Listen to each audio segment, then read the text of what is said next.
In accordance with Rule 37 of the Council's Provisional Rules of Procedure, I invite the representatives of Poland to participate in this meeting.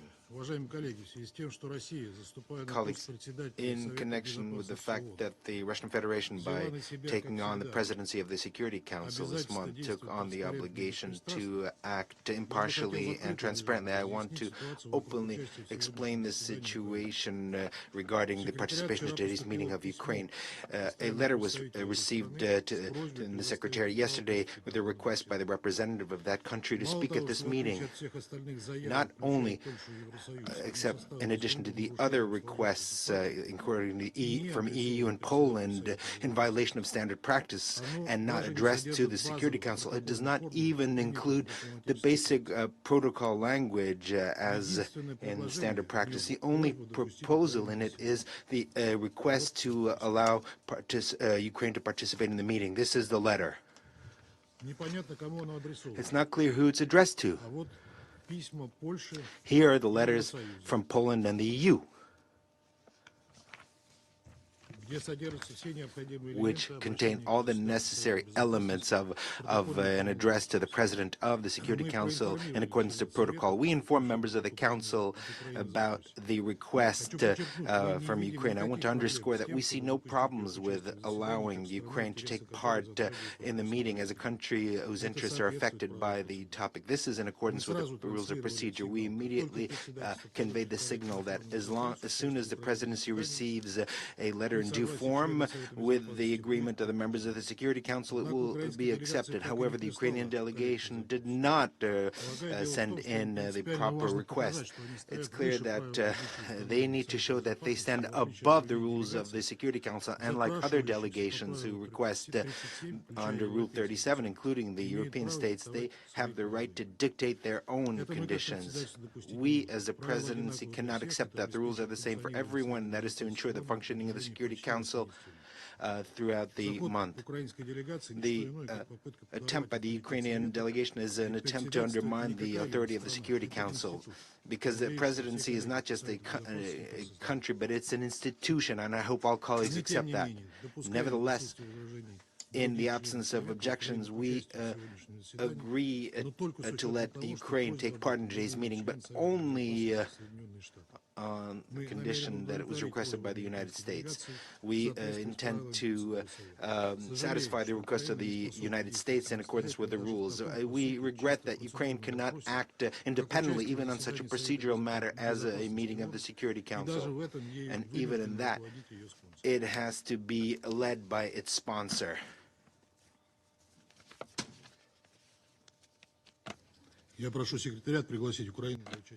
I would ask the Secretary to invite Ukraine to take part in the meeting.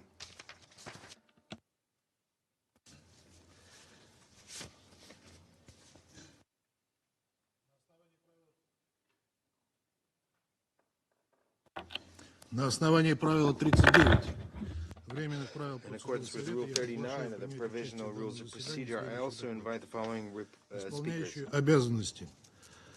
Заместителя генерального секретаря по гуманитарным вопросам и обязанности координатора помощи госпожу Джойс Суи. Madam Joyce Suya, Acting Under Secretary General for Humanitarian Affairs and Acting Emergency Relief Coordinator, and Mr. Vladimir Jovnir, Cardiac Surgeon, Anesthesiologist, and Activist. They're so decided. Under Rule 39, I also invite the head of the EU delegation of the United Nations, His Excellency Mr. Stavros Lambrinidis. It is so decided. The Security Council will now begin its consideration of item 2 of the agenda. I give the floor to Madam Joyce Suya.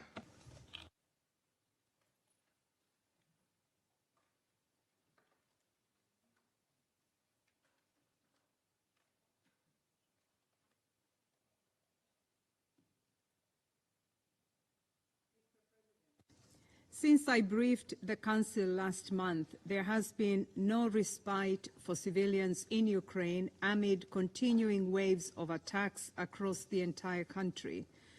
I was particularly shocked by yesterday's deadly missile strikes on Kiev, Kryvyi Rih, Pokrovsk, and Dnipro, and other urban centers.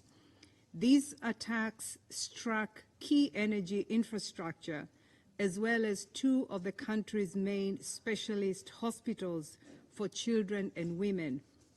In Kiev, the intensive care, surgical and oncology wards of Ukraine's largest children's hospital, Okhmadit, were severely damaged. Its toxicology department, where children receive dialysis, was completely destroyed. First responders attending the scene immediately after the attack found children receiving treatment for cancer in hospital beds, set up in parks and on the street, where medical workers had quickly established triage areas among the chaos, dust, and debris. Reportedly, 27 civilians, including 4 children, were killed and 117, including 7 children, were injured. The Office for the High Commissioner of Human Rights, OHCHR, are verifying figures while rescue workers, hospital staff, and volunteers continue to clear rubble in search for people trapped under debris. Health officials reported that what remains of the children's hospital is without electricity, preventing the use of ventilators and other urgent care. Our health partners have therefore helped to move child patients to other facilities and have been providing psychosocial support and assisting with other urgent needs. UN human rights staff also witnessed a massive outpouring of solidarity from local residents who rushed to the scene to help remove rubble and provide blankets, water, and food for patients and medical staff. I also regret that in Kiev, at least 7 civilians were killed at the Isida Medical Center, one of Ukraine's largest women's health and family planning centers, when debris from an intercepted missile hit the facility. Mr. President, I echo the Secretary General's, UN Human Rights High Commissioners, and others' strong condemnations of these deplorable attacks. My heart goes out to all those affected. Let me remind this Council that hospitals have special protection under international humanitarian law. Intentionally directing attacks against a protected hospital is a war crime, and perpetrators must be held to account. Mr. President, these incidents are part of a deeply concerning pattern of systemic attacks harming healthcare and other civilian infrastructure across Ukraine. Attacks have intensified since the spring of 2024. As of 30 June 2024, OHCHR has verified conflict-related violence in Ukraine has claimed the lives of 11,284 civilians and left 22,594 others injured, a total of 33,878 civilian casualties since February 2022. This does not include figures from yesterday's attacks. The World Health Organization has now verified 1,878 attacks affecting healthcare facilities, personnel, transport, supplies, and patients since February 2022.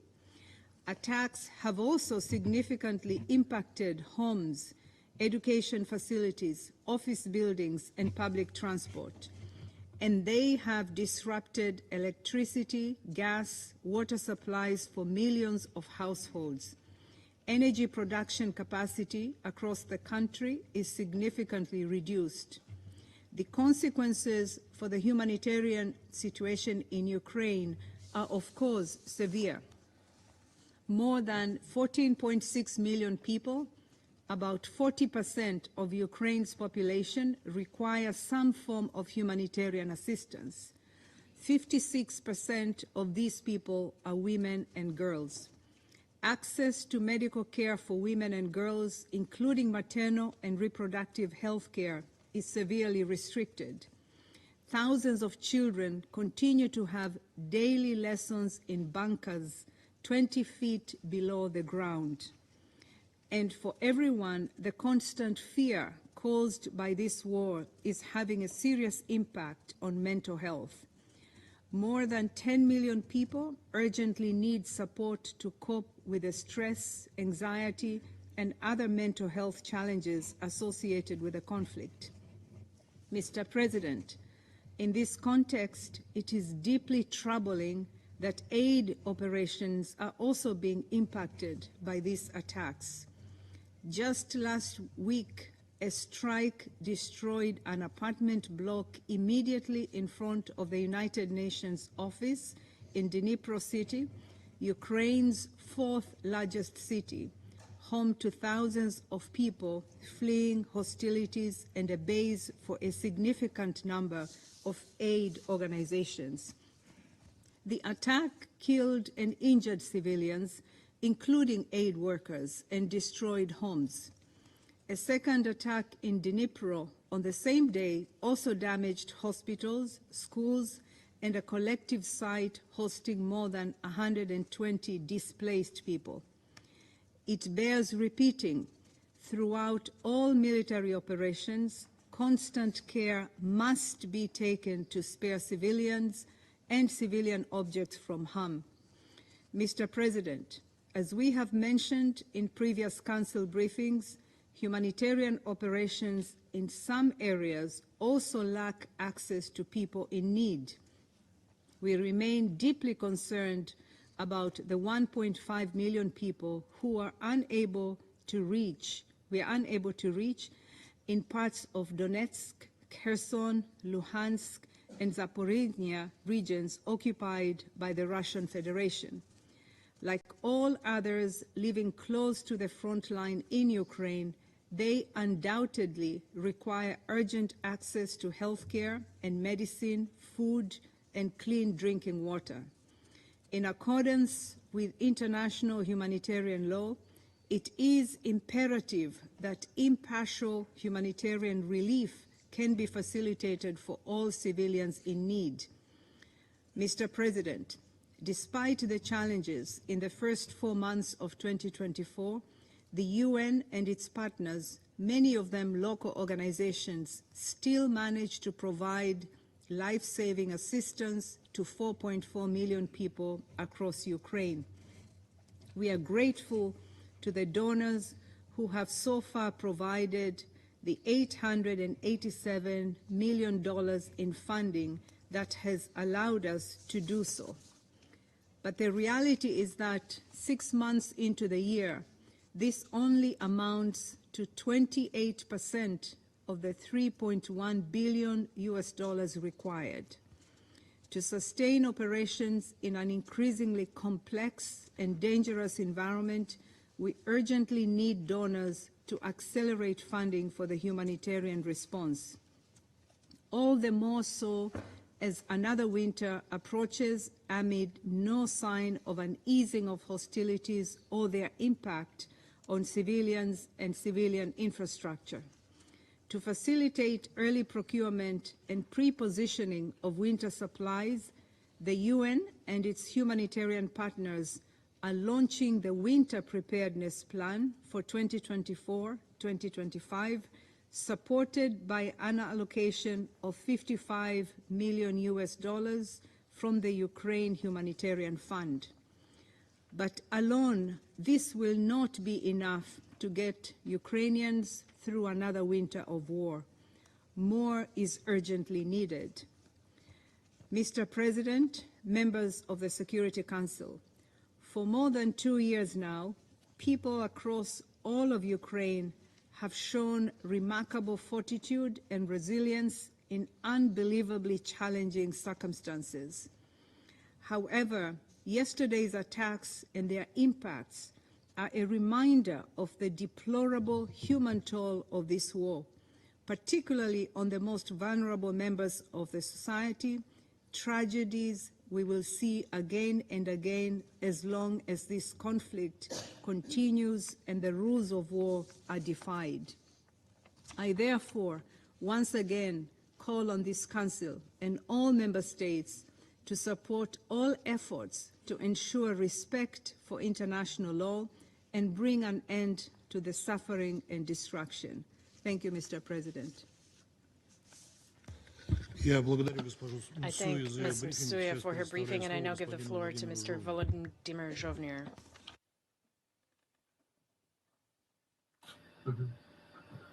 Dear members of Security Council, thank you for opportunity to speak today. I am Vladimir Zhovnir, a doctor and director of Ahmadit since January 2021. Ahmadit means mother and child care, and it is largest Ukrainian medical center. The hospital treats children with cancer, with blood disease from all over our country. Each year, around 80,000 children receive treatment, around 20,000 receive emergency care, and we perform about 13,000 surgeries. The hospital also offers treatment patients from other countries. Yesterday, at 9:52 a.m., an air raid siren sounded. The hospital staff began evacuate patients to the bomb shelters. This is challenging with children in intensive care. For our past 2.5 years, the Russian war against Ukraine, our staff have done everything that possible during each attack to save lives and minimize deaths. At that time yesterday, more than 600 patients and around same number of hospital workers were in hospital. Children were on drips, on dialysis, on intensive care. On top of that, at time attack, the 3 heart surgeries were in progress. In operation room, pausing them would be dangerous for life. At 10:42 a.m., we felt a powerful explosion. The ground shook and the wall trembled. Both children and adults screamed and cried from fear, and the wounded from pain. It was a real hell. We went into a yard and we saw that a Russian missile had struck the intensive care and therapy department for chronic intoxication. The part of building was completely destroyed. The floor collapsed, and we could hear people crying out from help from beneath the rubble. As a result of attack, over the 300 people were injured, including 8 children. 2 adults died. One from them was our young doctor. The primary goal of evacuate patients who rely the life support system. We evacuate more than 600 patients, more than 100 transferred to other hospital. Evacuation continue. Our medical staff have also been taken to the hospital to provide medical care to these children. Hospital toxicology building and traumatology department have been completely destroyed. A part of country's only oncology laboratory was destroyed. In total, 24 departments are damaged, including 10 surgical departments, 5 oncology departments, 3 intensive care units, 2 operation blocks, 2 somatic departments, the radiology department, prenatal care department, and the radiation therapy department. We had suspend medical service, the Department of Toxicology and Emergency Care. Operations and trauma unit are halted. We continue evacuating and full damage caused by direct Russian attack on the children's hospital. The strike will have long-lasting effect. Patients will face shortage of medical care, and our specialization service with high-tech equipment won't be restored soon. We will have serious long-term impact on Ukrainian children needing medical care. The psychological trauma of children from this attack will severe. It will last a long time, a cold effect for them for all their whole life. To conclude, striking of children's hospital, where children and treated for cancer and other heavy disease is not just a war criminal. It's far beyond the limit of humanity. Our doctors and our employees have been saving children's life to the last, even under missiles and fire. We will not surrender. Thank you, all of you, for your attention. Я благодарю господина Владимира I Жовнира за thank его Mr. сообщение. Volodymyr Сейчас Zhovnir предоставляю for слово his членам briefing, and I now Совета, give the floor to желающим those выступить council с members заявлением. who wish to Я make предоставляю слово statements, Франции. and I give the floor to France. Monsieur le Président, Mr. President, je remercie Madame Souya et I Monsieur thank Ms. Zhovnir pour leurs Suya and Mr. interventions. Zhovnir for Le lundi their 8 statements. juillet, On La Monday, Russie July a 8th, procédé à des frappes Russia massives carried out contre de nombreuses massive strikes cibles against a civiles en number Ukraine. of civilian Ces targets missiles ont in touché Ukraine. l'hôpital pour These enfants Okmad, missiles hit the où les Ahmadid enfants sont Children's traités pour des Hospital, where pathologies children lourdes, are y treated compris des for grave cancers. diseases, including cancer. Une autre frappe, quelques heures après, Another a touché strike un several centre hours médical à later Kiev. hit a medical center in Selon un Kiev. bilan encore provisoire, ces According attaques ont to tué au preliminary moins estimates, 37 these attacks personnes. have killed at least 37 people.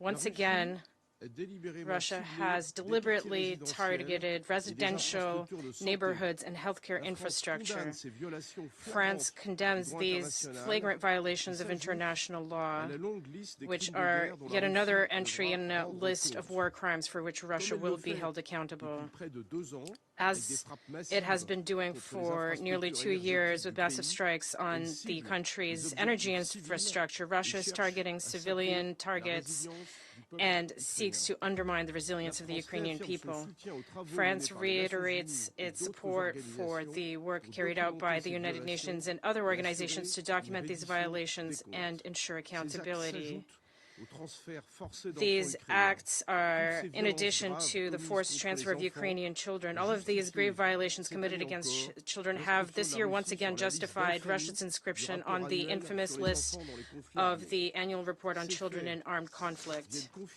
These facts confirm once again that our support for Ukraine must continue and increase. As the European Council recalled on June 27th, Russia cannot and will not win this war. France will therefore continue providing Ukraine with the necessary support for its legitimate defense for as long as it takes. It will continue its humanitarian assistance to Ukraine. France mobilized 300 million euros in 2022 and 2023, and in 2024, France will provide more than 100 million euros to support the healthcare, education, demining, energy, and water sectors.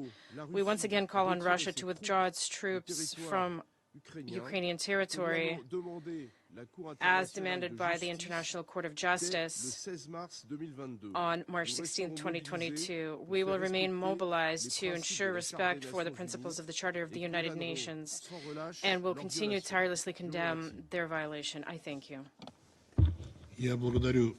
I thank France for their statement, and I now give the floor to Ecuador. Thank you, Mr. President. I want to thank Madam Joyce Msuya,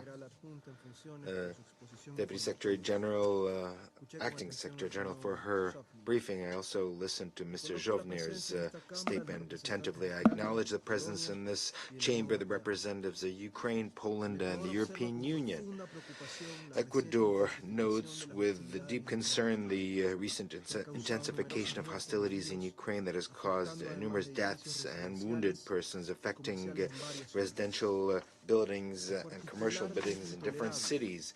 What is particularly intolerable is the destruction of the children's hospital Ochmandiet in Kiev, which, as we have listened, has left a toll of innocent civilian victims, including children and women.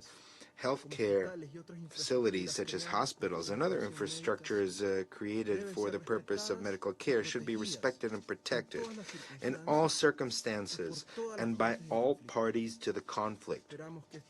We hope that this event is duly investigated so that it does not remain unpunished. The devastating images that detail the suffering caused by these attacks, as well as those of just a few weeks ago that show the panic among civilians that were peacefully enjoying the beach in occupied Crimea, are evidence of the human tragedy unfolding before our eyes as a result of this conflict.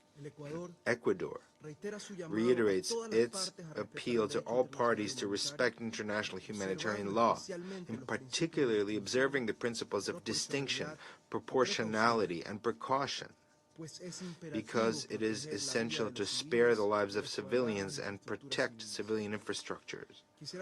I would like to recall that the Secretary General, echoing what he considers a generalized appeal of the international community, has systematically pleaded with the parties to refrain from using explosive weapons in populated areas because their use could cause direct, indiscriminate, and long-term damage. For this reason, combat should take place far away from urban areas. Mr. President, this conflict is a tragedy for the peoples of Russia and Ukraine, and therefore it must end. It is discouraging that, in spite of the efforts and initiatives to seek peace, the hostilities are intensifying, and it's civilians who are continuing to pay the highest price. We must move from a logic of domination and force to a logic of diplomacy and a peaceful solution of conflicts. Ecuador firmly believes in a peaceful solution of the conflict through negotiation and diplomacy, based on respect for the sovereignty and territorial integrity of Ukraine, and based on international law and the UN Charter. I would echo the appeal to the Russian Federation to withdraw its troops from occupied territory, as well as the clamor of the international community for this war not to last even another day. Thank you very much. I thank Ecuador for their statement, and I now give the floor to Switzerland. Thank you, Mr. President. I would also like to thank Undersecretary General for Humanitarian Affairs ad interim, Joyce Msuya, as well as Dr. Jovnir for their statements. I also welcome the participation of colleagues from Ukraine, the EU, and Poland. Mr. President, we are shocked that a children's hospital, where many suffer from serious illnesses and are in extremely vulnerable conditions, has been hit by a Russian strike. And we heard already that missile strikes across Ukraine have caused death and injuries by hitting civilian infrastructure in Kyiv, Dnipro, Kryvyi Rih, Pokrovsk, Slovyansk, and Kramatorsk. These strikes reportedly killed dozens of civilians and hit Kyiv's largest children's hospital, as well as another medical facility in the capital. And I express our deepest condolences to all the families of the victims and those injured and everyone else affected by these strikes. Children have once again become victims of Russia's military aggression, which has been ongoing for 2 years and 5 months. We strongly condemn these attacks. The civilian population and civilian infrastructure must not be targeted. International law, and particular human rights and humanitarian law, must be strictly respected by all parties in all circumstances, and we call on Russia to comply and protect the civilian population and infrastructure. Under international humanitarian law, hospitals enjoy special protection. The horror that children and their families have had to face since the start of the war in Ukraine shows no sign of abating. In 2023, the United Nations attributed 249 attacks on schools and hospitals, including against protected persons, to Russian armed forces and affiliated armed groups. In the last 2 years, nearly 2,000 children are thought to have been killed or injured. Instead of going to school, children in towns on Ukraine's front lines have been forced to spend between 3,000 and 5,000 hours sheltering in basements and subway stations, that is between 4 and 7 months. As Ukraine fights for its peaceful future, those who will build it, including children, must be guaranteed protection. International humanitarian law provides special protection for children. In addition, a health worker has also been killed in yesterday's strike. Here, too, international humanitarian law is absolutely clear. Protecting humanitarian personnel, including medical staff, is an obligation. Those who risk their lives to help others must be protected. Mr. President, no child should grow up under the threat of missile fire. No child should die in the rubble of a hospital, which is supposed to be a safe place for healing and recovery. Every child should have the opportunity to lead a safe and serene life and return to a normal existence. For this to be possible, Russia must end its military aggression against Ukraine, cease all hostilities, and withdraw its troops from all Ukrainian territory. The Charter commits us all to respect the sovereignty and territorial integrity of all states. Switzerland remains determined to do everything in its power to contribute to a just and lasting peace in Ukraine, in accordance with that same United Nations Charter and the fundamental principles of international law. It is in this spirit that on June 15th and 16th, representatives of over 100 countries from around the world and international organizations met in Switzerland to discuss a framework for a possible peace process based on international law and, in particular, the UN Charter, with the aim of inspiring concrete measures in favor of a just and lasting peace in Ukraine. And we will continue delivering on that commitment. I thank you. I thank Switzerland for their statement, and I now give the floor to Slovenia. Thank you very much, Mr. President. I would like to thank both briefers, Ms. Misiuna and Dr. Jovnir, for their contribution, and I welcome participation of the Ukraine, European Union and Poland. Mr. President, we are appalled by the latest airstrikes on Ukraine by the country that you are representing. While we fail to understand the reason for this war, we are convinced that there is absolutely nothing that can justify the brutal attacks on critical civilian infrastructure. Nothing justifies systemic attacks on medical facilities. Yesterday, another low in this war of aggression was reached, with a direct missile strike at the Ahmadi Hospital, one of Europe's largest children's hospitals. As if this were not enough, the follow-up strike wrecked a maternity hospital in the vicinity. We are again seeing the full spectrum of horror this war has brought, this time around with children and their parents at its center. It is indeed beyond the limits of humanity, as Dr. Zhovnir just described his feelings. In response to Russia's claims that the responsibility for this devastation should be put on air defense systems, we would like to clarify. Independent sources are disproving these claims. We deplore Russian missile strikes, and we reject the lack of responsibility that Russia is showing in relation to them. Mr. President, the Council should not lose sight of the full picture of the destruction this war has brought. Yesterday's horrid missile attack is just the tip of the iceberg. WHO has verified that from April to May this year, more than one-third of attacks against healthcare facilities happened in Ukraine. In parallel, the healthcare needs have been increasing. In 2024, the civilian casualties have been continuously on the rise, with each month demanding a greater death toll.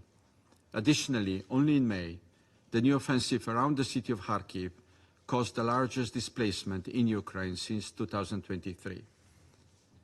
Mr. President, killing and maiming children and attacks against hospitals are grave violations against children in armed conflicts. Deliberate targeting of critical civilian infrastructure is prohibited by the international humanitarian law. Rejecting responsibility equals endorsing impunity. This Council is entrusted by the Charter to address and prevent all of the above.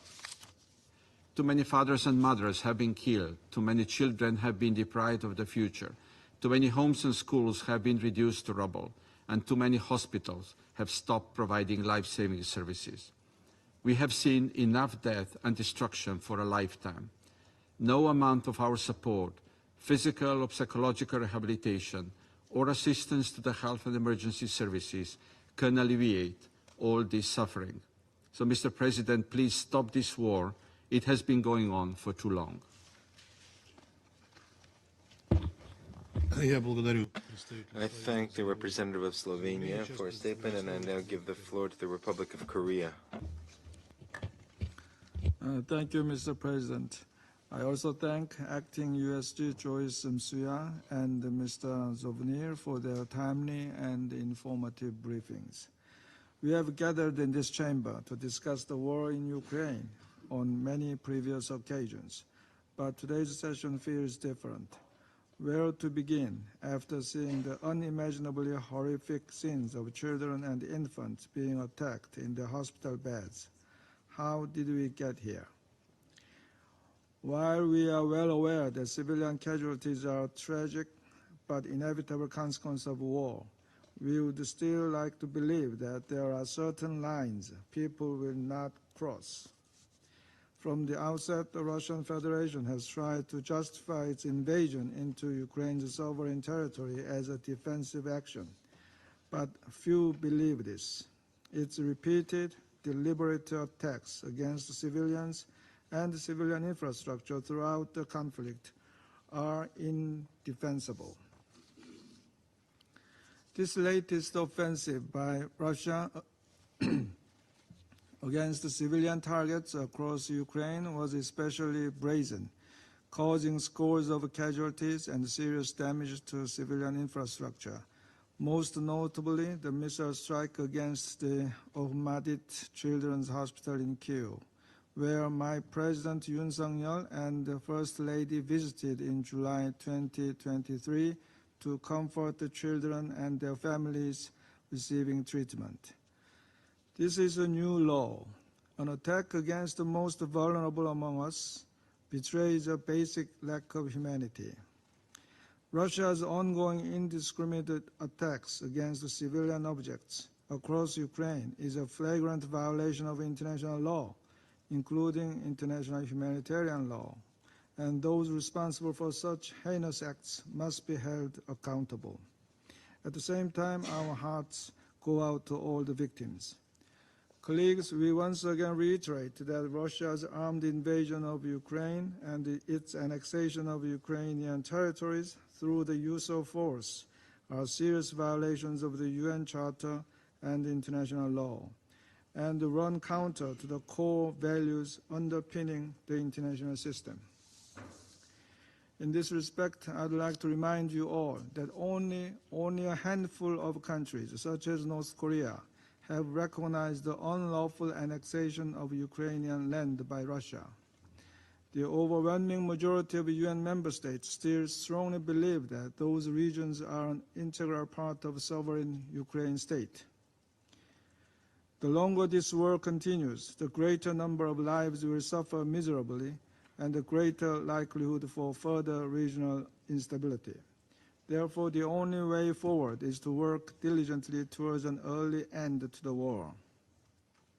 In this regard, my delegation once again stresses that all the devastating events and the human suffering transpiring in Ukraine are a result of Russia's illegal invasion. This must end now without preconditions. The Republic of Korea will continue to stand with the people of Ukraine and provide vital assistance in the areas of security, humanitarian aid, and reconstruction until they achieve just and lasting peace in their land. I thank you. I thank the Republic of Korea for your statement, and I now give the floor to China.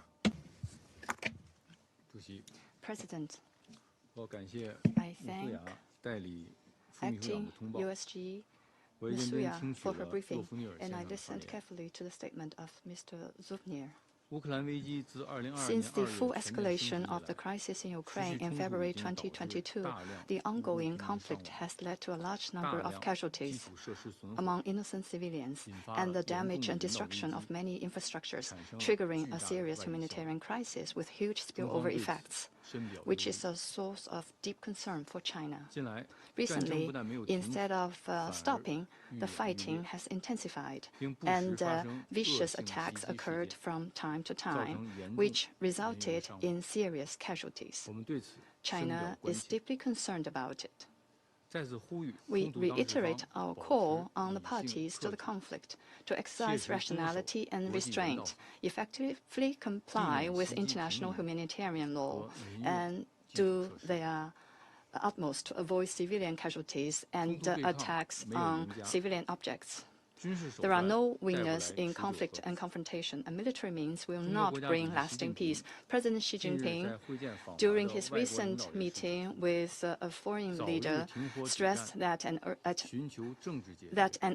ceasefire and a political settlement are in the interests of all parties, adding that the priority is to de-escalate the situation by observing the three principles of no expansion of the battlefield, no escalation of fighting, and no fanning by any party over the flames. He called on the international community to create conditions and provide support for the resumption of direct dialogue and negotiations between the two parties, stating that only if all major countries inject positive rather than negative energy can a ceasefire in this conflict emerge as soon as possible. On the Ukraine issue, China has always maintained that the sovereignty and territorial integrity of all states should be respected. The purposes and principles of the UN Charter should be adhered to. The legitimate security concerns of all states should be taken seriously, and all efforts conducive to the peaceful settlement of the crisis should be supported. We call on the parties to the conflict to show political will, meet each other halfway, and start peace talks at an early date.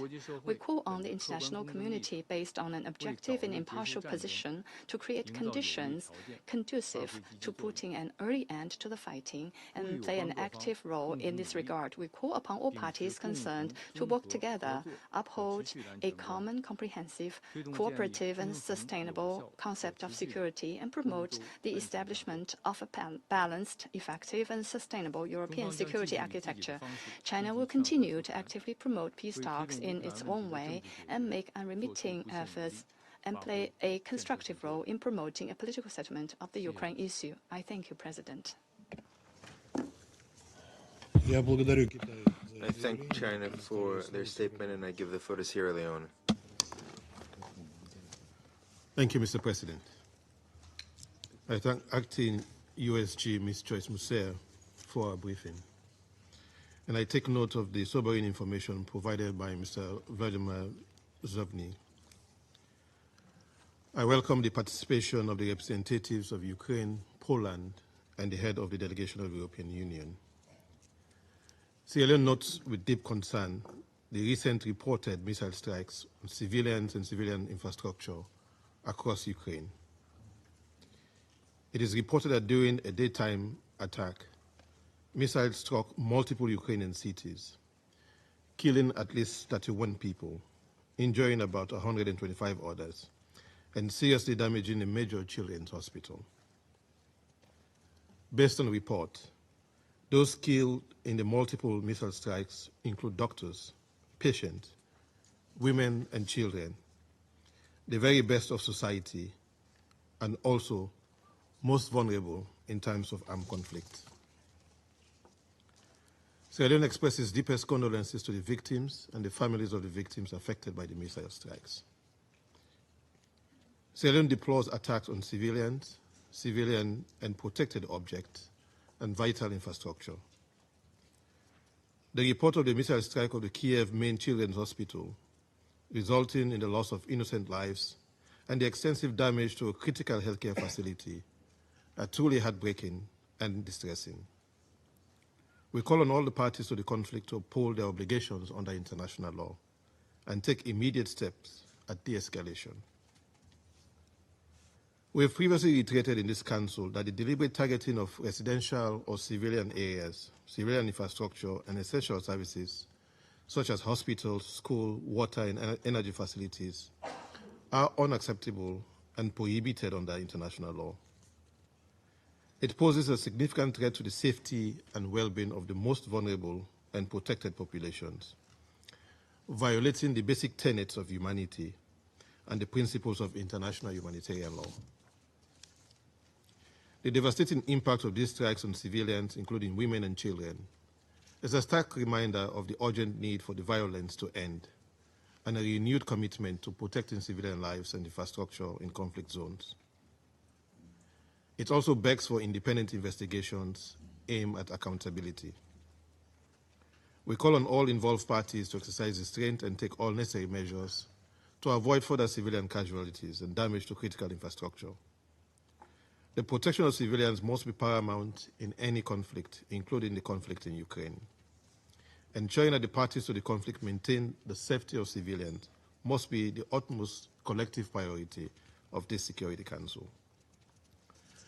Let me therefore close, Mr. President, by urging all parties to prioritize the protection of civilians and critical infrastructure, including hospitals, to ensure essential services for the well-being and stability of civilians.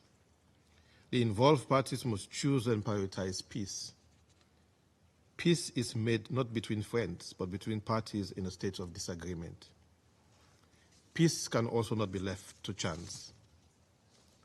Sierra Leone therefore reiterates its call for meaningful steps to be taken towards the immediate cessation of the hostilities and for constructive and inclusive diplomatic efforts to achieve a just and lasting resolution of the conflict. In taking this important step, we call for the full respect for the Ukraine's sovereignty, unity, and territorial integrity within its internationally recognized borders, and for the legitimate concerns of all parties to be taken into account. I thank you. I thank Sierra Leone for their statement, and I now give the floor to Algeria. Mr. President, allow me at the outset to thank Undersecretary General for Humanitarian Affairs and Emergency Relief Coordinator ad interim, Ms. Joyce Msuya, for her briefing. We also listened with interest to the statement by Mr. Zhovnir. Algeria once again expresses its deep concern over the ongoing escalation of tension caused by military operations in Russia and Ukraine. Unfortunately,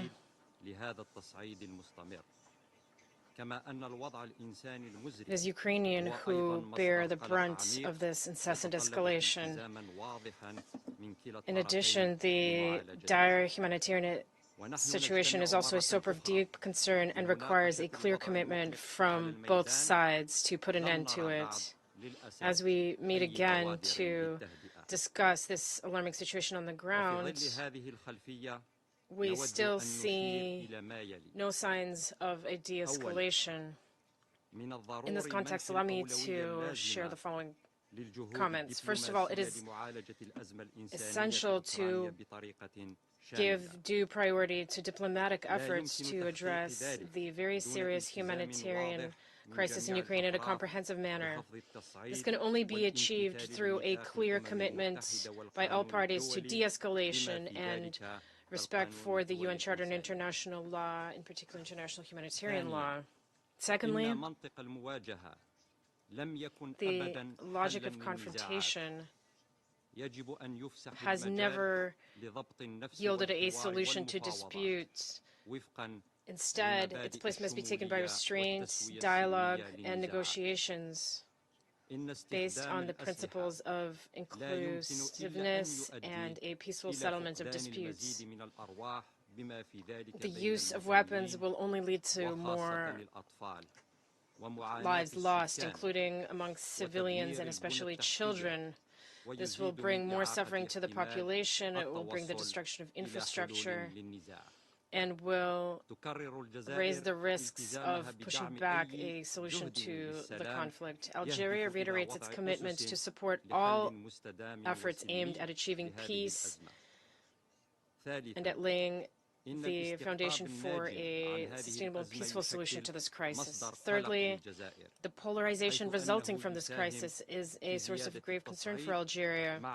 Indeed, it contributes to further escalation with disastrous consequences for international peace and security, including food security and energy security. Algeria is convinced that multilateral efforts and intensified international diplomatic efforts are the best way to achieve concrete solutions to this crisis. Such efforts will allow to preserve diplomatic frameworks and reach a peaceful settlement in accordance with the purposes and principles of the United Nations Charter and the legitimate security concerns of all parties. I thank you. I thank Algeria for the statement, and I give the floor to Malta. President, I would like to thank Acting USG Masuya and Mr. Jovenir for their briefings. As has been the case for previous sessions, large-scale Russian aerial attacks continue across Ukraine, with a sustained targeting of essential infrastructures causing more death, destruction and trauma. Yesterday, the Russian Federation launched another wave of deathly strikes across several regions in Ukraine. At least 40 long-range missiles were fired at targets across the country, killing dozens and wounding over 150. The Ahmedit Children's Hospital, Ukraine's largest children's hospital, and the main treatment center for the children in the country for children with cancer, was also hit during these attacks. 12 departments were damaged, and a section of Ukraine's only oncology and hematology laboratories were completely destroyed. Power, oxygen, and water supplies have been lost, and people were trapped under the rubble. The exact number of victims is still unknown. The Isida Maternity Hospital, located in Ukraine's capital, was also severely damaged due to the falling debris. The hospital counts with 27 sources of ionizing radiation and is a beneficiary of the IAEA's Technical Cooperation Program. This missile attack not only endangers lives, but also constitutes a violation of the IAEA's core principles and values. We express our condolences to the families who are enduring the unbearable loss of their loved ones and wish a speedy recovery to those injured due to these ruthless attacks across Ukraine. Health and educational facilities must always be protected to ensure uninterrupted delivery of health and education services to all people in Ukraine. Attacks on civilians and civilian objects must stop. That should be at the center of our efforts. International humanitarian and human rights law must be respected at all times. Malta condemns in the strongest possible terms these attacks. We reiterate our call to immediately cease all attacks against hospitals, residential buildings, and critical infrastructure in Ukraine, and for all parties to adhere to their obligations under international law, including international humanitarian law. Yesterday's events took place against the background of Russia's launch of its new military offensive in the Kharkiv region. According to the WHO, there are reports of 18 deaths and 81 injuries from more than 175 attacks on healthcare infrastructure in Ukraine for the first half of 2024. These attacks have similarly endangered the lives of thousands of children, healthcare workers, and civilians, including the already vulnerable population, not least the elderly, children, and people with disabilities. Malta reiterates that the perpetrators of these actions must be held accountable for the damage done. We express our full support to the mandate of the International Criminal Court, the Independent International Commission of Inquiry on Ukraine, as well as to the register of damage caused by the aggression of the Russian Federation against Ukraine, and the work on the establishment of a future compensation mechanism. In closing, Malta reiterates that the only path to a comprehensive, just, and lasting peace and an end to the suffering being inflicted on innocent Ukrainians is for Russia to immediately, completely, and unconditionally withdraw all its troops and military equipment from the entire territory of Ukraine within its internationally recognized borders. I thank you. I thank Malta for their statement, and I now give the floor to Mozambique. Mr. President, we extend our gratitude to Acting Under-Secretary General for Humanitarian Affairs and Acting Emergency Relief Coordinator Joyce Msua for our information. We took note to the briefing by Mr. Volodymyr. We recognize the presence of the representatives of Ukraine, Poland, and the delegations of the European Union in this meeting. Mr. President, in light of the report attacks resulting in civilian casualties, injuries, and destructions of critical civilian sites and infrastructures in Ukraine, my delegation wishes to emphasize the following points. First, civilian deaths, both intentional and incidental, and instances where conflicting parties put civilians in harm's way by positioning them near military targets must not be condemned. We urge the warring parties to exercise maximum restraint and avoid the use of explosive weapons in populated areas, the leading causes of civilian casualties in Ukraine. Our position on the humanitarian dimension of this and the other conflicts remain consistent, unchanged, and worth reiterating. One, the respect for international humanitarian law and international humanitarian rights law, which have protection of civilians as it is cornerstone, must be upheld under any circumstances. B, the principles of distinction, precaution, and proportionality must be rigorously adhered to and upheld and by all parties. Warring parties must assess whether civilian harm is likely to be excessive compared to the concrete military advantage anticipated. All parties must facilitate full, safe, rapid, and unhindered access for humanitarian personnel and relief to civilians in need. Mr. President, ultimately, ending this conflict is the most crucial step to address its man-made humanitarian consequences. To achieve this, we urge the parties to immediately cease hostilities, resume direct negotiations without preconditions, and engage in a dialogue in good faith.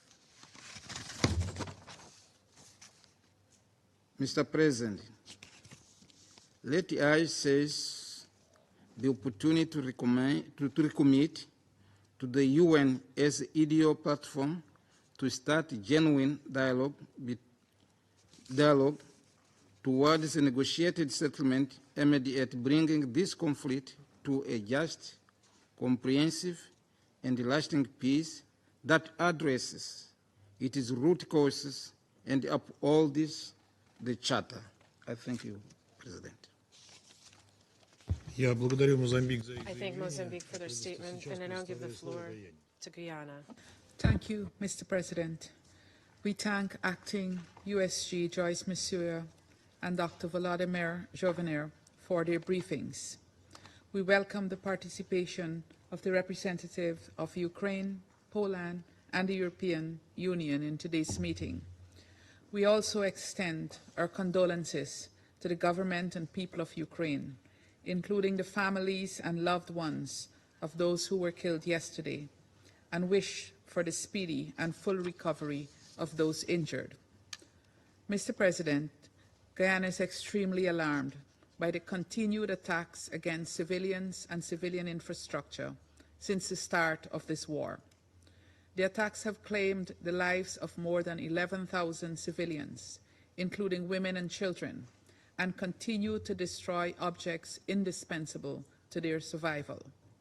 We have repeatedly warned of the devastating consequences of prolonging this war, especially in light of the attacks against hospitals, electricity transmission systems, food ports, gas and water supplies, and a high number of civilian casualties. Mr. President, yesterday's missile strikes were particularly shocking. It was reportedly the largest assault in months, killing over 30 people, including children, and causing extensive damage to the Omadid Children's Hospital in Kyiv. The airstrike against the hospital turned a large part of what was once a place of sanctuary and healing for so many children into rubble, destroying its toxicology and oncology wards and many other units. We condemn these attacks in the strongest possible terms, stressing that the most vulnerable of civilians, children, were among the hapless victims. What military or other advantage is there to gain from the unconscionable attack against a children's hospital? Mr. President, the devastating accounts of unrelenting violence, death, and destruction must compel us to take urgent action to end this war. Lives, including those of innocent children, cannot continue to be sacrificed at the altar of political brinksmanship. We commend the efforts of those seeking to find a peaceful resolution to the conflict and urge the parties to commit to a serious political and diplomatic process toward ending the conflict. We also urge them to engage in good faith and to bring an end to the suffering of the millions of men, women, and children who have already paid too high a price in this war. Guyana demands that the parties to the conflict take all necessary measures to protect civilians and critical infrastructure and to comply fully with their obligations under international law, including the United Nations Charter and international humanitarian and human rights law. We stress the need for accountability for the ongoing violations as a critical element on the path to peace. We further call on the Russian Federation to immediately withdraw its military forces from the internationally recognized territory of Ukraine. We echo the acting USG's grave concern, and indeed that of the wider international community, about the increasingly dire humanitarian situation in the country. It is difficult to comprehend the continued denial of access to people in desperate need of humanitarian assistance. We call upon the Russian Federation to grant humanitarian access to all populations in need in the occupied territories. We commend the ongoing response of humanitarian agencies and call on the international community to further support their efforts, including by contributing to the Humanitarian Needs and Response Fund. In closing, Mr. President, I would like to stress the urgency of resolving this conflict through peaceful means. Guyana will continue to support all efforts of the United Nations Secretary General and other partners who have been working diligently to achieve a peaceful and sustainable end to this war. I thank you. I thank Guyana for their statement, and I give the floor to the United States. Thank you, Mr. President. And thank you, Acting Undersecretary General Masuya, for your informative briefing. I also thank Director General Jobner for your briefing and for your courage and for continuing to show up for your patients, even in the direst circumstances. I welcome the participation of Poland, the EU, and particularly Ukraine to this meeting. Colleagues, I'll cut to the chase. We're here today because Russia, a permanent member of the Security Council, the current rotational president of the Security Council, attacked a children's hospital. Even uttering that phrase sends a chill down my spine. Russia attacked a children's hospital in broad daylight, killing and injuring children. Chilling. Colleagues, on Monday morning, Russian missiles smashed into civilian targets, including Ahmadit Children's Hospital, the largest pediatric facility in Ukraine, and a lifeline for the country's most vulnerable. In the hours since, we've seen images of children bloodied and injured, escaping the damage, of cancer patients just a few years old hooked up to IV drips, huddled outside the hospital's bombed out cancer wing. We've heard the courageous stories of doctors and nurses scrambling to evacuate sick children, many of whom are intubated and on ventilators to safety. Of members of the community heroically sifting through the rubble in hopes of finding survivors, of not adding another number to the rising death toll. Director General Jobner has just enhanced our understanding of the impact of this on the 600 patients plus staff in the hospital, including those who were in surgery. Our hearts are with all of those who've lost loved ones, who wonder how their children can get the medicine and the care that they need, who wake up this morning worried about their home, their business, their family will be the next one destroyed by a Russian strike. Because let's be clear, this brutal attack is hardly a standalone incident. In March 2022, Russian airstrikes damaged a maternity and children's hospital in Mariupol. In December 2023, a Russian missile plunged into a medical facility in Dnipro. And I could go on, but the fact is that across the country, hundreds of children have been killed, thousands have been wounded, and millions have been displaced from their homes as Russia continues its campaign of terror in Ukraine. And then there are those children Russia has deported or forcibly transferred, robbing Ukrainian youth of not only their futures, but their very identities. Colleagues, when Putin announced his so-called peace plan last month, I called it what it was, an outrageous attempt to force Ukraine to accept an unjust peace while facing the barrel of a gun. As if there was any doubt that this was the case, yesterday's attack makes abundantly clear Putin is not interested in peace. He's committed to wreaking death and destruction in pursuit of his war of aggression. And of course, Putin hasn't just attacked hospitals. Russia has upped its coordinated attacks on Ukraine's energy infrastructure, taking out over half of the country's power generation. Power plants in Kharkiv are operating at severely reduced capacity due to nearly daily attacks. Tens of thousands have had to evacuate. This is a deliberate and cruel effort to leave millions of Ukrainians without heat this winter. I've said it before, and I'll say it again. Russia started this war, and Russia can end it at any time. As my colleague from France stated, Russia cannot win this war. It could choose to withdraw its forces from Ukraine and end the assault on hospitals and power plants. It could halt its campaign of torture and deportation, its pattern of violating international law. It could heed the will of over 140 countries who have repeatedly called for this madness to stop. Until that day, and until the victims of these atrocities have gotten the accountability and justice they deserve, the United States will stand with Ukraine. We will stand with Ukraine in its efforts to defend its borders, and we will stand with Ukraine here in this Council. As laid out in last month's Ukraine Peace Summit in Switzerland, we will support Ukraine's right to self-defense and invest in the country's recovery, reconstruction, reform, and modernization.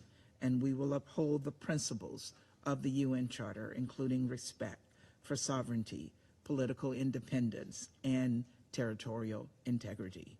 We encourage every member of this Council and every corner of the international community to do exactly the same. Thank you. I thank the United States for their statement, and I give the floor to the United Kingdom. I would like to start by thanking Under-Secretary General Masuya and Dr. Zhovnir for their briefings, and I welcome the participation of Ukraine, Poland and the EU in our meeting today.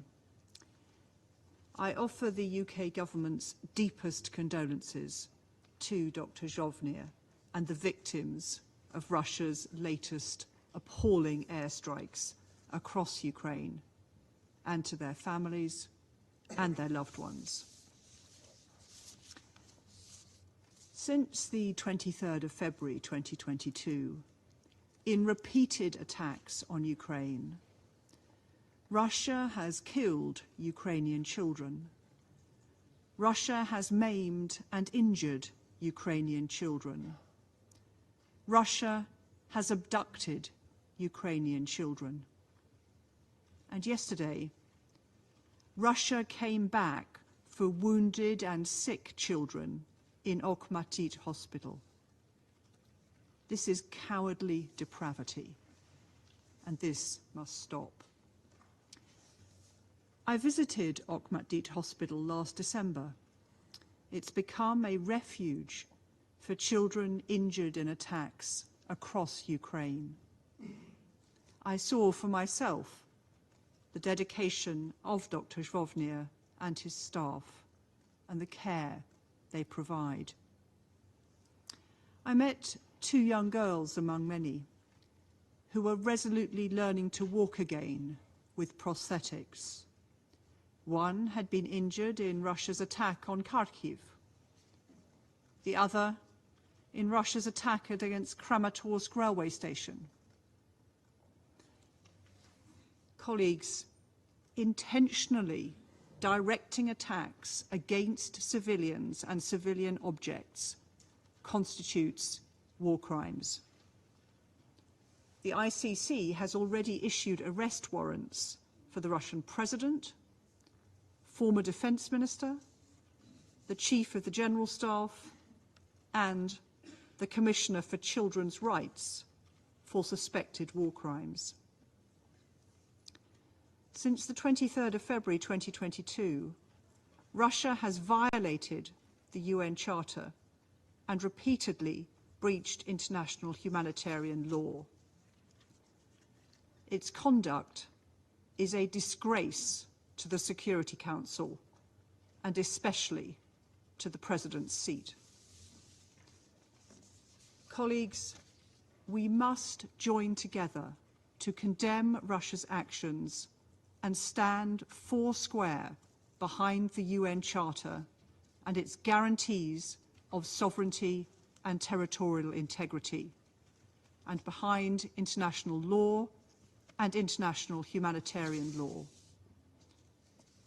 For our part, the UK, together with our partners, will continue to ensure Ukraine is able to defend itself from these barbaric acts of violence, as confirmed by my Defence Secretary this weekend in Odessa, where he announced new military aid for Ukraine's defence.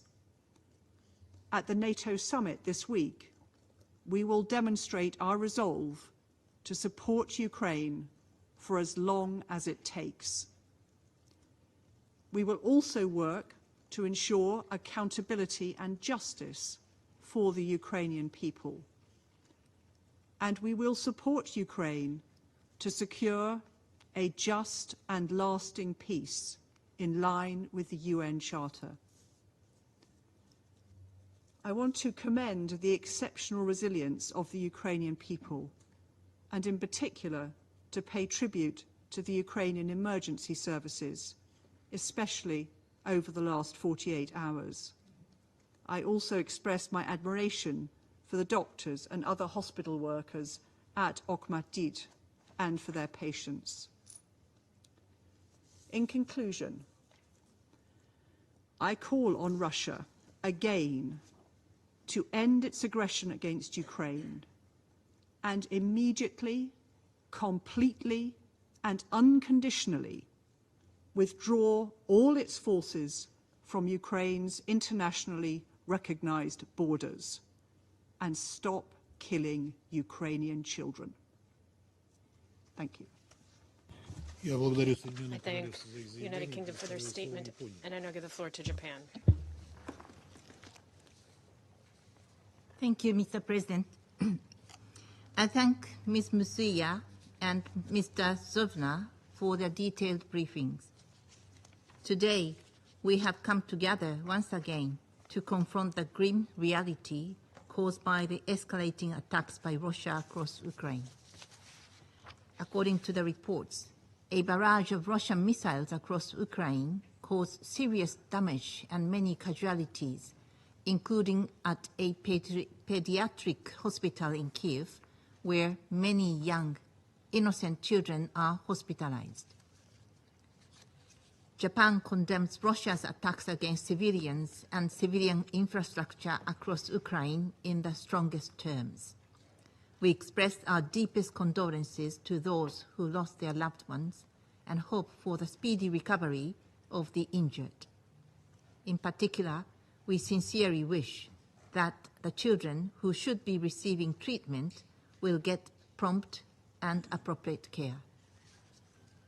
We are deeply frustrated that we must be once again updated on the numerous and increasing civilian casualties resulting from the clear violation of the UN Charter by a permanent member of the Security Council. Russia's unprovoked war of aggression against Ukraine has led to the death and injuries of countless innocents, continuing to worsen the humanitarian crisis on the ground. Since the beginning of Russia's aggression, so many children who should be the future of Ukraine and the future of the world have been mercilessly killed and maimed.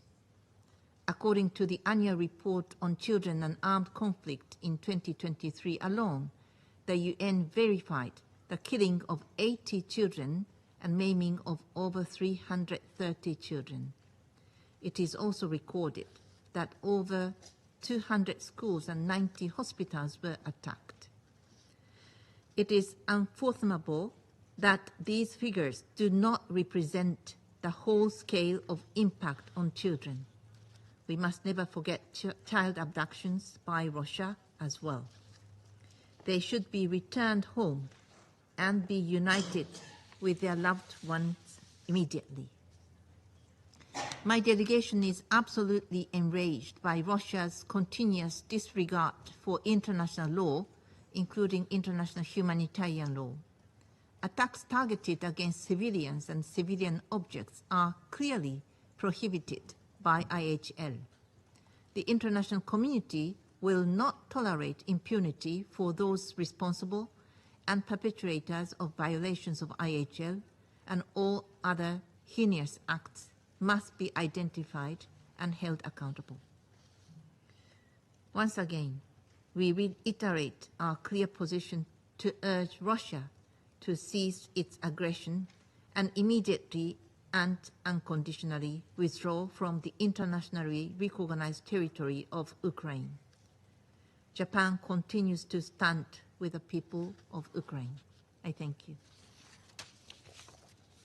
Я благодарю Японию за их I заявление. thank Japan for their statement, Сейчас я сделаю заявление and в I will качестве now make представителя a statement in my Российской capacity as the representative of the Russian Federation. Федерации. Я бы хотел начать с выражения I would begin благодарности by Франции и Эквадору за thanking сегодняшнюю France and Ecuador for convening this meeting. Как очевидно из выступлений As is западных clear коллег, from the statements of слово Western весьма colleagues, which are, by the way, very Тема minimalist, якобы российского the удара по topic детской of the больнице, alleged Russian для strike on обсуждения the которой children's они нас hospital, сегодня for the собрали, discussion of which they convened us явно today, для них clearly is not a very gratifying topic. Да и наверняка они видели And they многочисленные probably разборы saw many произошедшего по analyses фото и of what видео, happened из которых on четко photos следует, and что это была videos, ракета from which it clearly украинского follows that this was a missile of the Ukrainian air defense. Отсюда и чудеса словесной Here you эквилибристики, get the которые magic сегодня of демонстрируют западные verbal члены Совета gymnastics Безопасности demonstrated today by любыми Western словами, members of the любыми Security способами Council, пытаясь trying by выиграть any эту means to встречу. protect the Kiev regime.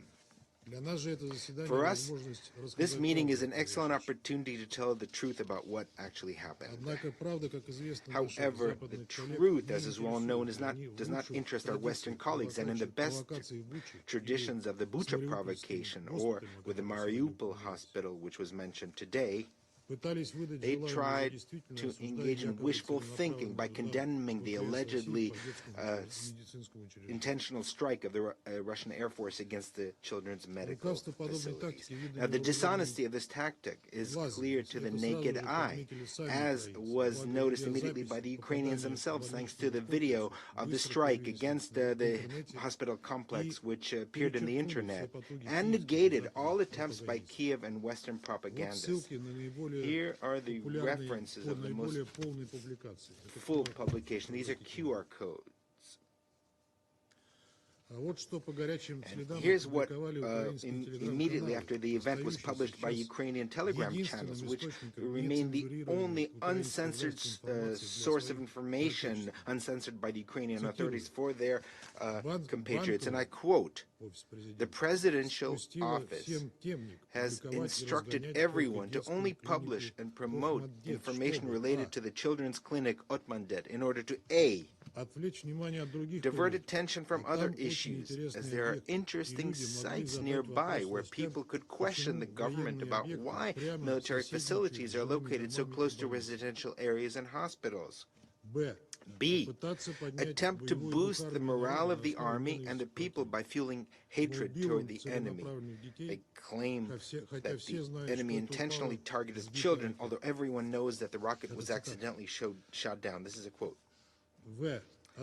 C, distract the masses from the daily lawlessness of the government, corruption, tariff increases, price hikes, growing disillusionment, etc. D, divert attention from the constant retreat of the armed forces of Ukraine. E, create additional reason for justifying the conscription in the name of Zelensky. And E, create a media hype in the Western press before the NATO summit. End of quote. Here's another quote. Regarding the strike against the Okhmandet children, it's quite clear it was an air defense of NASAMS that went off course and hit the children's corpus. Western air defense also often miss their targets, and most often the This happened when the air defense of the Ukraine hit Poland, hit a tractor.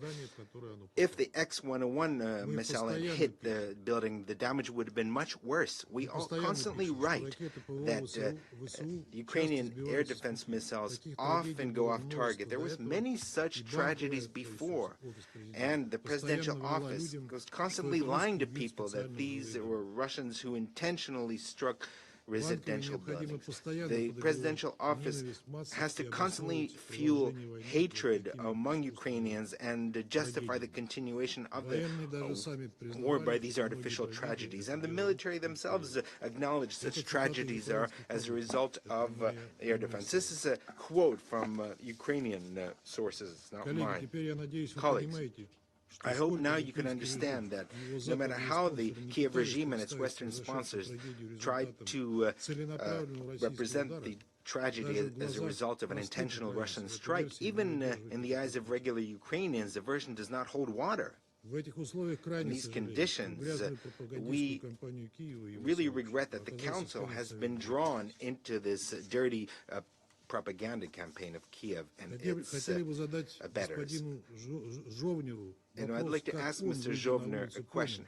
How he, when he went into the street, understood that the hospital was subject to a Russian strike? Who provided this kind of information, which clearly contradict common sense? Does he understand that if this had been a Russian strike, there would have been nothing left of the building, and all the children and most of the adults would have been killed and not wounded. But due to the fact that the screen has been darkened, I don't think we'll hear an answer from Mr. Zhovner. We have often stated that Russia does not strike civilian targets in Ukraine.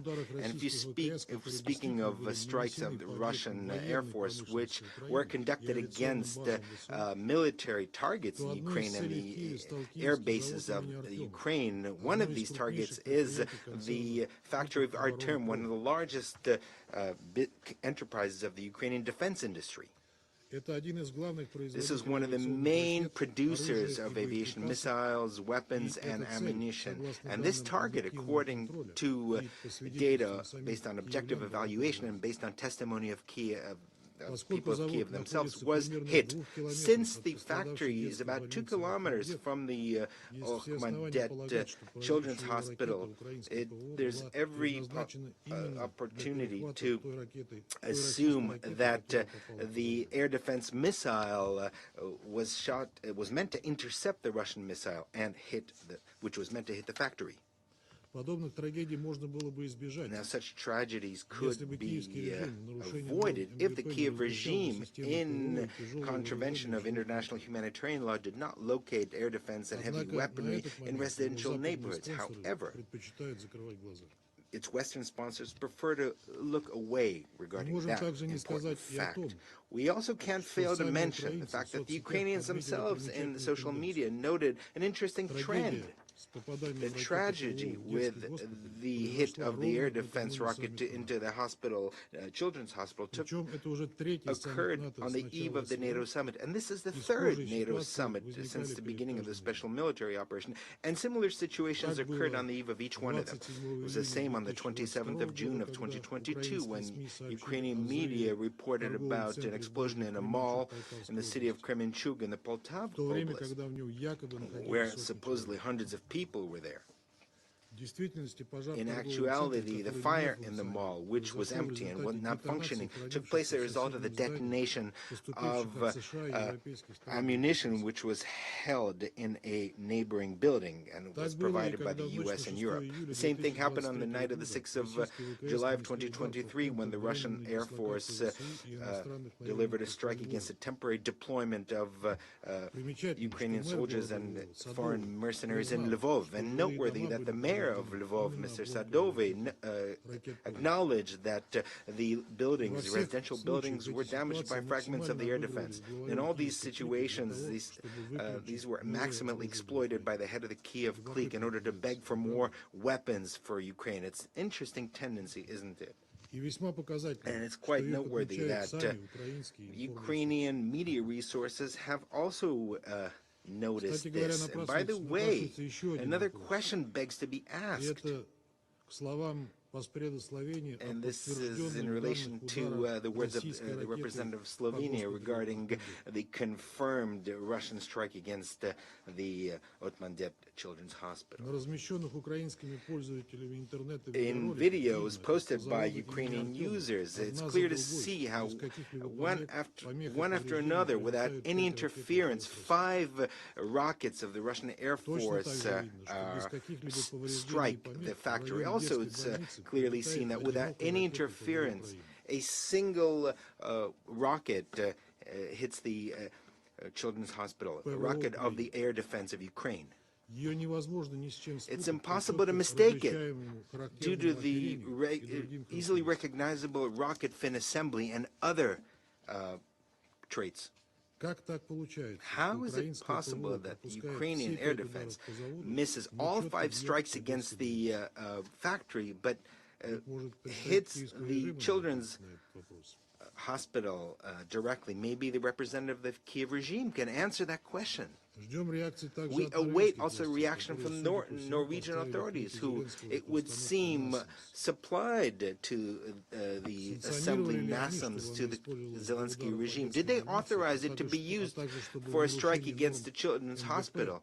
And also that in contravention of international humanitarian law norms, that it would be located in residential neighborhoods. Against that background, in line with instructions on how to conduct propaganda, the head of the presidential office, Yermak, had time to make a statement about the impossibility of negotiations with Russia. There's no doubt that the leadership of Ukraine will use today's situation as a pretext for the further ignoring the demands and aspirations of Ukrainian society and of all international society for an attempt to find a peaceful solution to the crisis. And it's understandable, because in such a scenario there will be no need for emergency military situation, and this will require holding elections.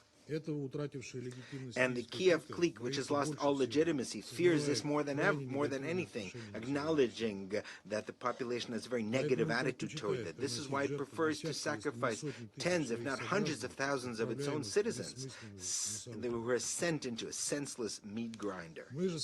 We, on our side, have frequently spoke in favor of beginning negotiations and ending hostilities. However, this must be a cessation rather than a pause in hostilities, in order to give Kiev, which would give the possibility for Kiev to lick its wounds and rearm. Furthermore, the root causes of the Ukrainian crisis must be tackled. Without this, there will not be any sustainable and lasting peace.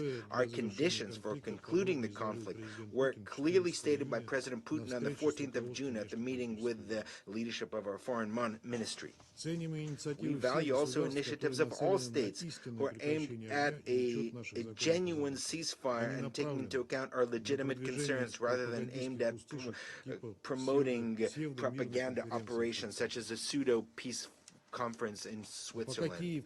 And as long as Kiev and its sponsors remain deaf to the appeals of using diplomacy, we will continue to be forced to compel Ukraine to peace and eliminate the root causes of the current crisis situation through military means. I will now go back to my role as President of the Council, and I give the floor to Ukraine.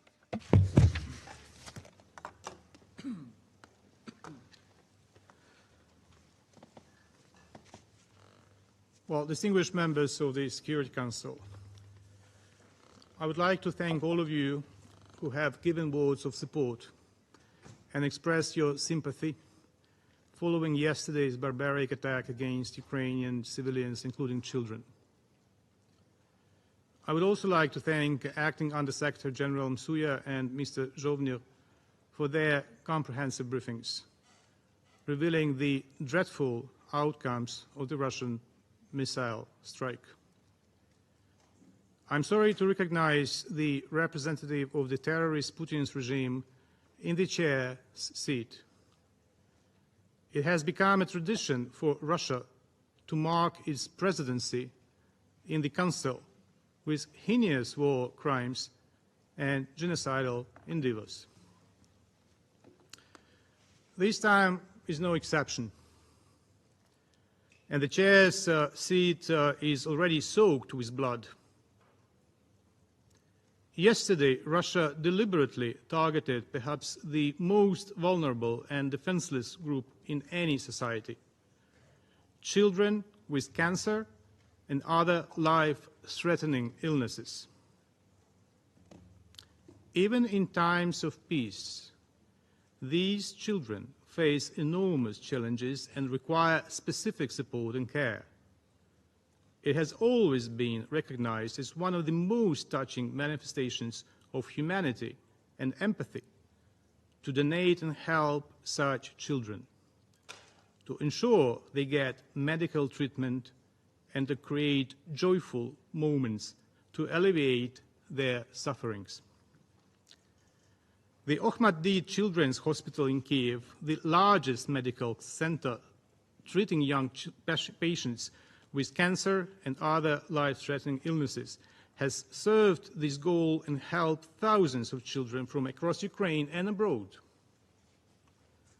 The director of the Ahmadi has just briefed the Council on the unique position of this hospital in the system of medical treatment of children. Yesterday, Russia again showed its repugnant version of empathy toward children by attacking the Ahmadi with the Kh-101 cruise missile.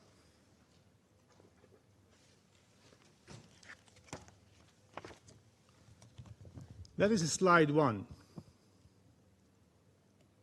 It's analysis of objective monitoring data on the flight trajectory of the cruise missile on July 8 from 9:40 a.m. to 10:40 a.m. The photo shows the trajectory of the missile from the moment it entered the airspace of Ukraine and the moment it struck the hospital building.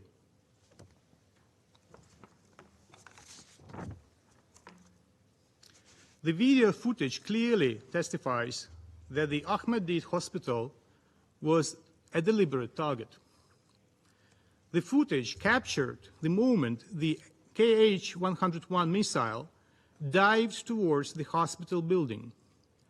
Later, the Security Service of Ukraine made public the pictures of the remnants of this missile found on the spot. Slide 2. During the inspection of the scene, the investigators of the Security Service of Ukraine and the National Police found and examined fragments and parts of the air missile that struck the hospital.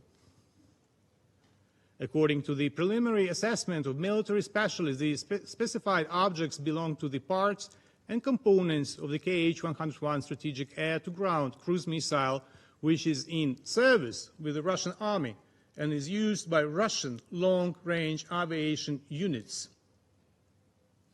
The photo on the right below shows the identified fragment of the casing of the Kh-101 cruise missile with part of the serial number displayed .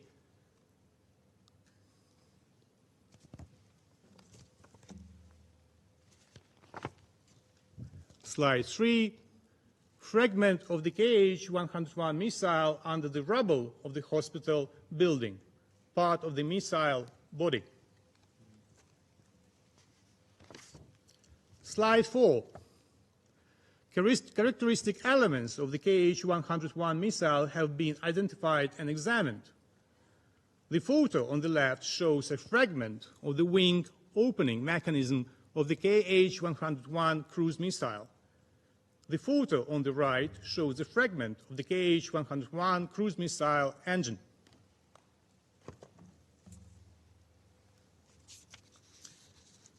As a result of the strike, the toxicology ward, where young patients received dialysis, was completely destroyed. Other facilities at the Ahmadi, including surgical, medical, diagnostic buildings, trauma, as well as hematology and oncology departments, were damaged. Additionally, the Russian missile damaged the nearby Center for Pediatric Cardiology and Cardiac Surgery, where 3 heart surgeries were underway at the moment of the strike.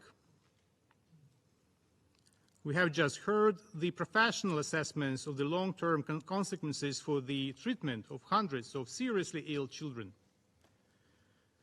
These consequences include both physical harm and the stress endured by the patients, as well as the destruction of the medical provision necessary to treat them. Alongside the immediate casualties among the medical personnel and children following the strike, these long-lasting outcomes also constitute a war crime. Even more abhorrent is the fact that the Ahmadi hospital was just one of many targets in Russia's heavy missile strike, which hit the cities of Kiev, Kryvyi Rih, Dnipro, Slavyansk, Kramatorsk, and Pokrovsk yesterday.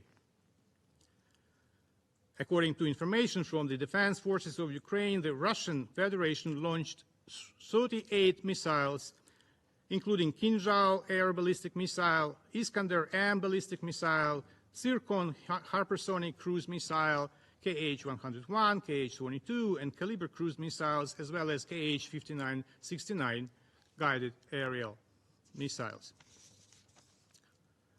Almost 100 civilian sites were savagely attacked. Medical and educational facilities, residential buildings, business centers. In Kryvyi Rih, 11 people were killed following the attack on the administrative building of a local industrial facility. In Kiev, along with the Ahmadid hospital, the list of targets includes a maternity hospital where 9 people were killed and a residential building where the Russian killed 7 residents, including 4 children. Let us not forget that the pains Russia goes to harm Ukrainian children has been a mainstream aspect of the aggression from the very beginning. The children who Russia cannot abduct and brainwash, Russia kills. Let us not forget that Russia is kept on the list of shame for the crimes its armed forces have committed against children. Let us not forget that the person sitting today at the head of the table represents a wanted criminal suspected of crimes against children and subject to arrest under the ICC warrant. At least 47 people were killed and more than 190 were wounded following yesterday's strike. Putin's envoy employed his usual tactics of denying reality and blaming Ukrainian air defense.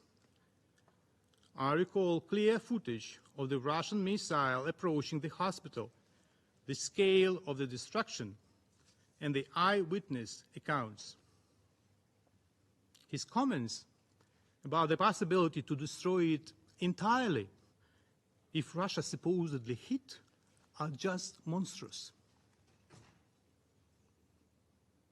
Other Russian propagandists, particularly the so-called Z bloggers, have been more open. Z bloggers are administrators of Russian propaganda channels on social media with hundreds of thousands of followers. Given the specifics of their audiences, they, unlike their colleagues from the Russian diplomatic corps, openly explain the rationale behind the Kremlin's bloody actions. One of them, certain Roman Saponkov, openly stated that the strike on the children's hospital in Kiev would benefit Russia, and I quote, "Such attacks might even be beneficial because an average Westerner might finally have a thought, damn, the same could have happened to us. And the children's center in Kiev looks very much like a hospital in Warsaw.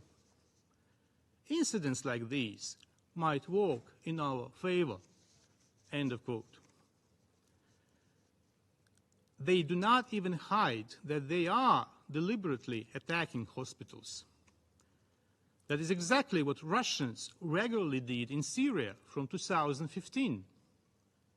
In April 2016, for instance, they attacked the main health care facility for children in the city of Aleppo, killing 24 civilians.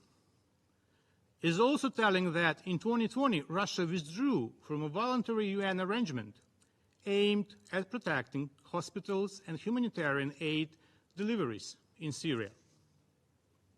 Now they aim to kill Ukrainian children and also to intimidate the countries which demand Russia comply with the UN Charter.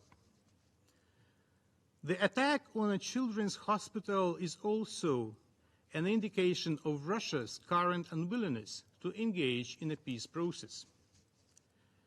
It is not surprising that Russia persists in rapidly tearing apart the concept of a comprehensive, just and lasting peace based on the UN Charter principles, a concept, I underline, that is at the core of both Ukraine's peace formula and the UNGA resolution ES 11/6 of February 23, 2023.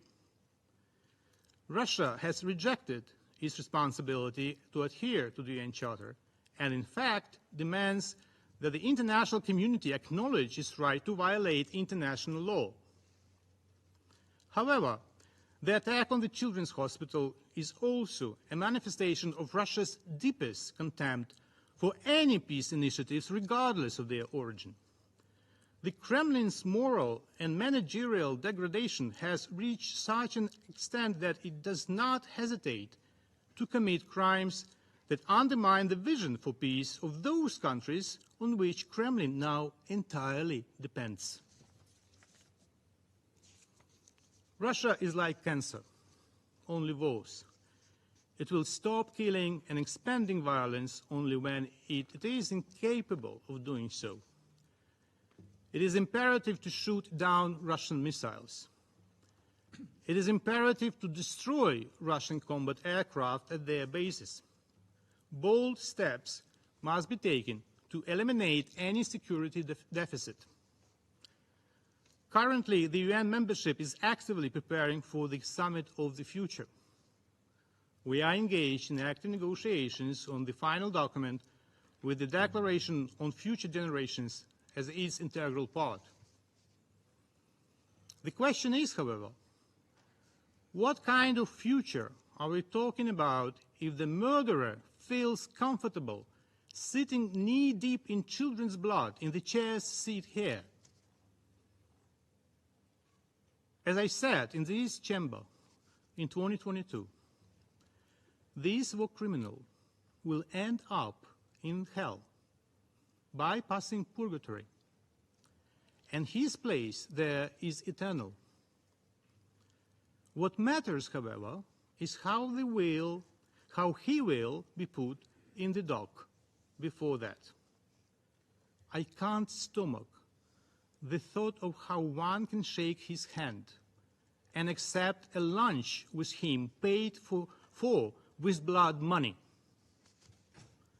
It is sickening to think of how, in about a week, his depraved boss, Lavrov, will preside over all of you in this chamber and lecture you on multilateralism. How many more Russian crimes will it take for the issue of the presence of the dictatorial Kremlin regime in the Soviet permanent seat to be addressed? What atrocities must be committed to ensure that the aggressor's veto is disregarded and the Security Council is able to respond to Russia's aggression and war crimes? The international community has the necessary capacities to provide the aggressor with proper answers. Answers in the only language that any aggressor understands: strong, resolute, and united actions to defend the Charter, to stop its violations, and to ensure accountability for all crimes, including those committed yesterday. I thank you. В соответствии с традициями председательства In accordance with the traditions of the сугубо в Council качестве presidency председателя Совета and я purely as the вынужден President поблагодарить of the Украину за их Council, заявление. I am compelled to Сейчас я thank Ukraine for предоставляю their слово главе statement, and I делегации now give the Европейского floor Союза to the head of the Организации delegation of Объединенных the European Union to the United Nations. President, I have the honor to speak on behalf of the European Union and its member states, the candidate countries North Macedonia, Montenegro, Albania, Ukraine, the Republic of Moldova, Bosnia-Herzegovina, Georgia, and the EFTA countries Iceland, Liechtenstein, as well as Andorra, Monaco, and San Marino, align themselves with this statement. As we heard from USD Msuya and from Dr. Zovnik yesterday, several waves of large-scale Russian missile attacks on Ukrainian cities caused at least 40 civilian deaths, including children, and over 150 injuries. The numbers go up every hour. In Kiev, the Okhmadit Children's Hospital was directly hit by a missile, a children's hospital. The images of the aftermath of that attack are devastating. Panicked parents holding their children on the street, doctors and nurses scrambling to provide first aid against the backdrop of destruction. The attacks were immediately and roundly condemned by both Secretary General Guterres and PGA Francis and countless leaders and voices around the world. They are a stark reminder of why the Russian armed forces are listed by the UN as a perpetrator of great violations against children in armed conflict. By targeting Okhmadit, a symbol of Ukraine's childcare medicine, Russia once again demonstrates its cruelty and its utter insincerity about peace talks. One can only imagine the further horrors that were averted by the courageous interventions of Ukraine's air defenses. Colleagues, we are confronted with a striking paradox.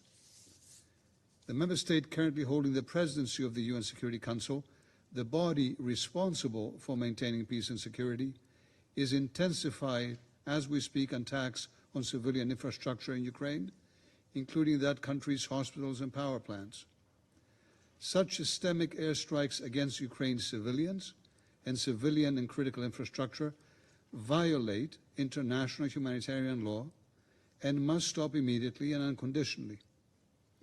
In a report issued last week, the Office of the High Commissioner of Human Rights extensively documented Russia's targeting of energy infrastructure, as well as its use of so-called double-tap strikes, where it uses high-precision weapons to strike the same location twice within a short interval, causing additional casualties among civilians and first responders. These are the facts. These are the facts. Russia and its leadership must be held fully accountable for waging a war of aggression and for other most serious crimes under international law, as well as for the massive damage caused by their war. Later this week, the UN General Assembly will vote on a resolution regarding the threats posed to the Zaporizhzhia nuclear power plant and to support the work of the IAEA in ensuring nuclear safety and security in Ukraine. It is the first time in history, that a nuclear power plant, the largest in Europe, has been illegally seized by a foreign aggressor. History matters here. History, including the 1986 Chernobyl disaster, has taught us all the existential importance of nuclear safety and security.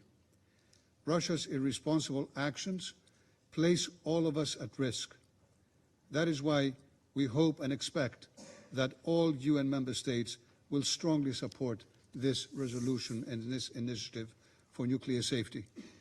In closing, I cannot but reaffirm, especially in the aftermath of this inhumane bombings, the EU's unwavering support for Ukraine's independence, sovereignty, and territorial integrity within its internationally recognized borders. The European Union will continue to support both Ukraine and respect for the UN Charter in response to Russia's illegal aggression for as long as it takes. Thank you. I thank the EU for their statement, and I now give the floor to Poland. Distinguished members of the Security Council, let me start by thanking today's briefers for their remarks and testimony. Just over 3 weeks ago in Bürgenstock, Switzerland, countries gathered to look for the path to just peace in Ukraine. The final document of the conference, signed up to today by 90 countries and international organizations, opens with the following sentence: the ongoing war of the Russian Federation against Ukraine continues to cause large-scale human suffering and destruction and to create risks and crises with global repercussions. Only 24 hours ago, the aggressor sent us the latest chilling reminder of how acutely precise these words are. Russia's unprovoked war continues with unprovoked, indiscriminate attacks against the innocent and the most vulnerable. Excellencies, since the launch of its full-scale military invasion in February 2022, Russian forces have targeted the largest Ukrainian nuclear power plant in Zaporizhia, the largest Ukrainian water dam in Kakhovka, and now, brazenly enough, they took aim at the largest Ukrainian children's hospital in Kiev, with hundreds of young patients seek relief and comfort. The attack was immediately condemned by numerous world leaders, including my country's highest authorities, which were hosting President Zelensky in Warsaw on this very day. It is very important that we also gathered in this chamber to once again deplore the Russia's atrocities, especially during the month it holds Security Council presidency, and to loudly redeclare that under international humanitarian law, hospitals have special protection. It is important for the world to hear the truth about Russia deliberately creating humanitarian catastrophe in Ukraine, but is attacked and moreover using them as a tool of disinformation campaigns that we heard also today. Poland duly notes that the 2023 Secretary General's report on children in armed conflicts for the second consecutive year correctly identifies Russian armed forces and affiliated armed groups as parties that commit grave violations. In Ukraine, Russia not only commits such atrocities attacks as one of the children's hospitals in Kiev, but it continues its disgraceful practice of forcible displacement of Ukrainian children. All this violates international law, including Geneva Convention, Genocide Convention, and the Convention on the Rights of the Child. And it constitutes a war crime for which Russia must be held accountable. Children who remain in Ukraine face the risk of death and loss of health and have very limited opportunities for development and education. And let me be clear, saying so, we have in mind not only Ukraine, but the children in every conflict where children are targeted victims.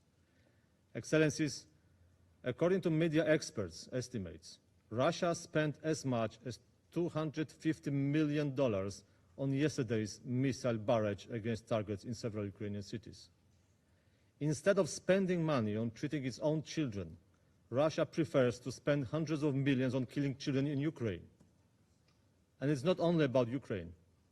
The sum of money spent on this one-day attack would be sufficient for building several hospitals in developing countries. Russia's war cost everybody dearly, both in loss of lives and material damage.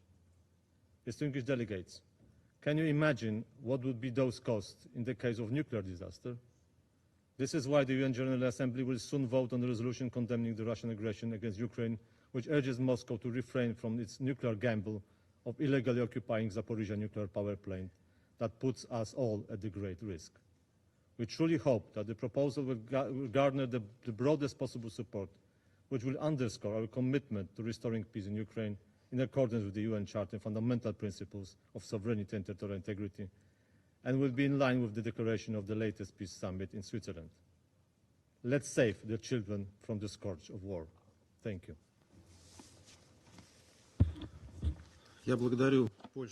I thank Poland for their statement. There are no more names inscribed on the list of speakers. The meeting is adjourned.